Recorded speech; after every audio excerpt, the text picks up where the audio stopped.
Hi, before we start the show and before the audience comes into our theater, I just want to tell you that last night at around 7 p.m., we lost not only a giant in the world of television, but a great man who was one of the most important and impressive people I ever had the pleasure of meeting.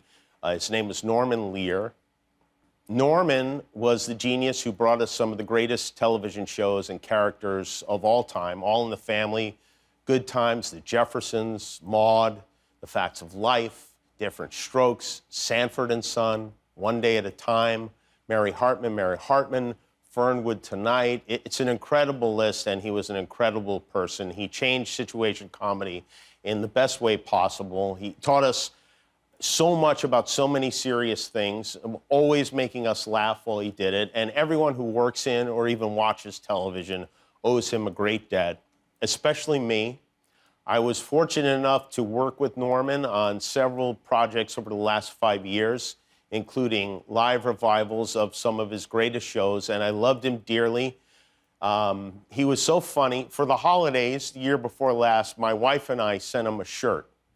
This shirt, Norman effing Lear on it, and he loved it. He wrote us a note, a thank you note. I want to share that with you. It said, "Dear Molly and Jimmy, I can't believe this sweatshirt. It's something I've always wanted more than I can tell. You guys are the best, and I wish you the dearest, sweetest, greatest holiday season in the history of holiday seasons. Signed, Norman F. Lear." His middle name was Milton, so Norman was 100 when he wrote that. He died last night at 101. 101 years, and somehow it wasn't enough. He leaves behind his wife, Lynn, a beautiful family, and a legacy that won't ever be matched. It would be impossible. We were all lucky to have him. I hope we never forget him or the many lessons that he taught us. One of the many, many sweet things about Norman was he never said goodbye. He'd say, "To be continued," and "over and next." And so that's how we'll leave it. To be continued, over and next. I'll be right back. Warning. The program you are about to see is Jimmy Kimmel Live. It seeks to throw a humorous spotlight on our frailties, prejudices, and concerns. By making them a source of laughter, we hope to show, in a mature fashion, just how absurd they are. From Hollywood, it's Jimmy Kimmel Live.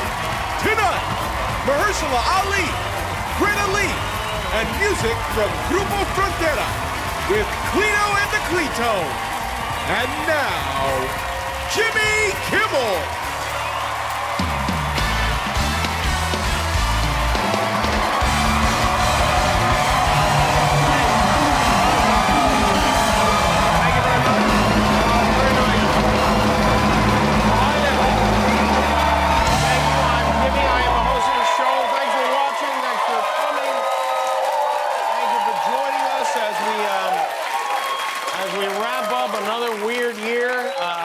Maybe you heard Time Magazine today named their Person of the Year for 2023. And that person is Taylor Swift. Taylor Swift beat out Vladimir Putin, the president of China, King Charles, and I don't know, it makes sense. Those guys are terrible singers, really. The editor-in-chief for Time said Taylor Swift is the rare person who is both the writer and hero of her own story. And also, he said, we really wanted to sell some magazines this year. So they actually released a variety of covers of Taylor, 3 covers, as I believe, which makes me wonder, like, if the nominees, if they don't know who's going to be Person of the Year, when did she shoot these? Last night? Did they? Do you think they do this with all the nominees? Like, are there a series of sexy photos of Federal Reserve Chairman Jerome Powell on a computer somewhere? Anyway, congratulations to Taylor. Now maybe people will finally start talking about it. And then on the other end of the human popularity scale, tonight marked the 4th Republican primary debate. Trump was not in attendance for that again. Every one of these dates feels like an NSYNC reunion without Justin Timberlake. It's like trying to get pumped for J.C. Chazé, and it's hard. Instead, it was Nikki Haley, Ron DeSantis, Chris Christie, and Vivek Ramaswamy, or as Trump calls them, Bird Brain, Meatball, Fat Pig, and Vivian Hamas Karate. And the debate took place at the University of Alabama in Tuscaloosa, which sounds kind of like a threat. If you don't straighten up, you'll be debating Vivek Ramaswamy in Tuscaloosa. But this is the last debate between the eventual Tuscaloosers before voters go to the polls. The Iowa caucus is at the end of January, which means we're only 6 weeks away from Ron DeSantis in Des Moines eating a corn dog in 6-inch heels, everybody. Before the debate tonight, the candidates were asked to sign a pledge. It was written by the RNC committing to support the eventual nominee, which will almost certainly not be them, which is a kind of, forcing them to agree to support Donald Trump. It feels like asking Japan to promise to support Godzilla when he attacks again. Trump had his own event last night. He had a town hall on Fox News where Scammy Sosa somehow managed to swing and miss at the softest of all balls. You are promising America tonight you would never abuse power as retribution against anybody. Except for day one. Except Look, what? he's going crazy. Except for day one. Meaning?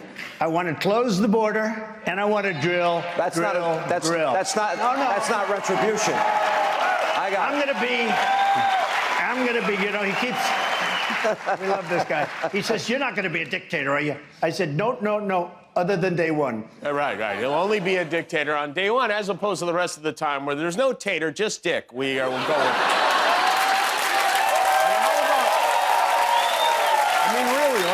This is a crazy interview. All kidding aside, how about Sean Hannity having to squeeze him to say he won't be a dictator? How clear does Trump have to make it that Hannity's like, hey, you want to take another stab at that one, bro? Nope. I'm tired of these fake questions like, will you become a dictator? Of course he's going to become. He said he's going to become a dictator. Basically, in November, we're going to be voting on whether we will ever vote again. And another dumb thing we need to stop asking is whether Joe Biden is planning to stay in the race. Of course why else would he be texting us every 20 minutes asking for $5? At a fundraiser in Massachusetts last night, Graham Potus reportedly said, if Trump wasn't running, I'm not sure I'd be running. And if that doesn't rake in the dough, I don't know what will. That's one of the craziest storylines is that, well, if the polls are to be believed, Biden is trailing Trump among young voters. Which, let me put this in terms maybe young voters will understand. Just because you think Alfred is too old to take care of Wayne Manor doesn't mean you replace him with the Joker. Oh, you don't know Batman either? Okay, that's too old. Well, all right, well, we're in trouble. Somewhere out there in the multiverse, President Hillary Clinton is wrapping up her second term while Joe Biden is telling a waitress at the Cracker Barrel his soup is too hot. The other big story in Washington is that another prominent Republican is getting out of the House. Last week, George Santos got the boot. Today, bitter former Speaker Kevin McCarthy says he will resign from Congress at the end of the month, which means Republicans now have an even slimmer majority. McCarthy, who apparently thinks he has fans, put out a video announcement to gently break the news. While I'll be departing the House at the end of this year, I will never, ever give up fighting for this country that I love so much. We did our part.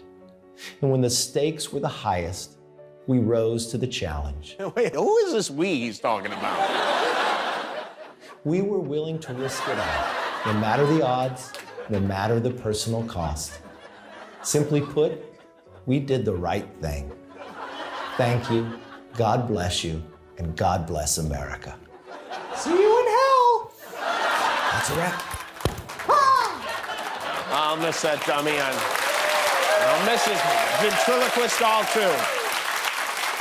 So now, like all of Trump's Spanish bootlickers, Kevin McCarthy will spend the rest of his days reading commercials for Stamps.com on a podcast no one likes. In North Korea, Trump's buddy Kim Jong Un has a problem on his hands. The birth rate in his country has plummeted.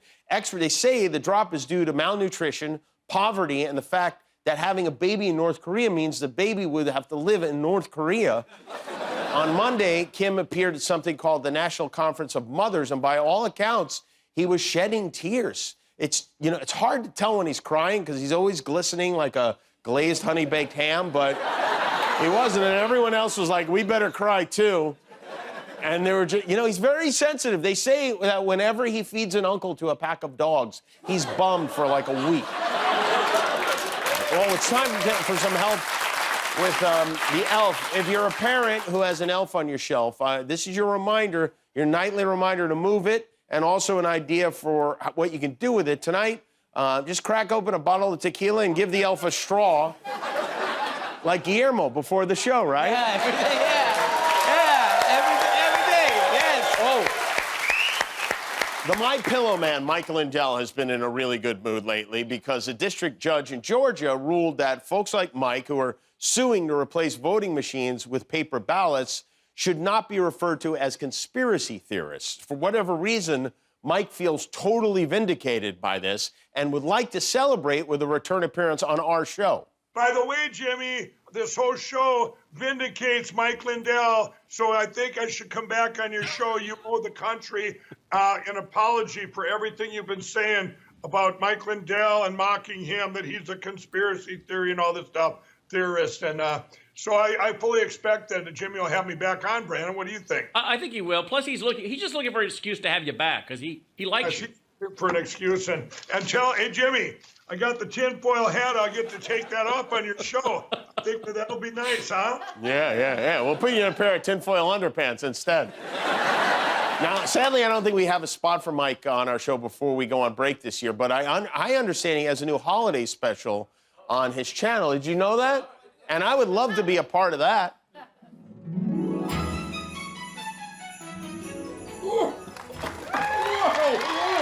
You're just in time for Mike Lindell's MyChristmas Spectacular. Hope you like eating. We're about to carve the turpossum. Yum. That's a good tasting turpossum tail right there. We gotta feed some to Mr. President.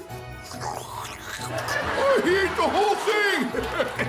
I got a whole bunch of celebrity friends stopping by. It's an all-star cast, including movie karate man Chuck Norton, the QAnon shaman, almost Senator Herschel Walking, and 15 of his newest kids. My nephew Juno, will he eat his Christmas brekkie? Musical performances from the Maricopa County Election Whistleblowers Choir, and my neighbor Dave, who found a bugle at the dump. From the land down under, this chubby Mexican fellow wishes us a Merry Cinco de Christmas. What do I do? A performance of the Muttcracker Suite from the East Browerville Kill Shelter Players. And a special visit from George Santos Claus. How much cash do your parents keep in their house? I said I want a PlayStation 5. Right, but just remember to leave the back door open for Santa Claus. I thought Santa came down the chimney. And I thought kids knew when to shut the up. Plus, the 2023 Fergus Falls Nickel Swallowing Champion, the Honorable Judge Janine Pirro and her trained feline army, Congresswoman Lauren Boebert cranking out her holiday handies. And hey, if you have a mess to clean up, get 75% off kitchen towels using promo code BEETLEJUICIN'. Plus, I'll be doing yo-yo tricks. Oh, and maybe even a very special visitor, rightful President Donald J. Trump. Hello, everyone. Oh no, it's late night TV pedophile Jamie Kimmel. Not now, Jamie, it's almost midnight and Donald Trump still ain't come yet. I brought a pie. I don't want no pie, I'm waiting for the president. Mike, come on, that was a good pie. Come here for a second. I'm worried about you. Have a seat. Mike, I don't know how to break this to you, but Donald Trump isn't coming. He's coming at midnight. No, he's not coming at midnight. He's never coming. Look, it's almost 5 o'clock in the morning. I'm sorry, but Donald Trump doesn't care about you. He doesn't care about anyone but himself. Gosh darn it, I've been such a fool. You have. Here, this whole night I've been waiting for a real president to come, and now I realize I don't need to. Because Donald Trump has been here all along. You're right, Jiminy Crinkle. President Trump is more than a man who's going to round up all the commies and deviant perverts. No offense. He's an idea that lives here in the hearts of all who still believe in the magic of Christmas. Yeah, that's not what I meant at all. Yeah, but that's what it is. So join me for Mike Lindell's MyChristmas Spectacular. And if you need a last-minute Christmas gift, use promo code HAPPY B-Day Jesus to get 80% off our Bible story pillows. This one here depicts the decapitation of St. John the Baptist. Telephone! Mike Lindell's My Christmas Spectacular, Monday night at 8, only on Frank's Speech and Bass Pro Shop Plus. Merry Christmas to all, and to all, a Merry Christmas to all. Thank you, Mike.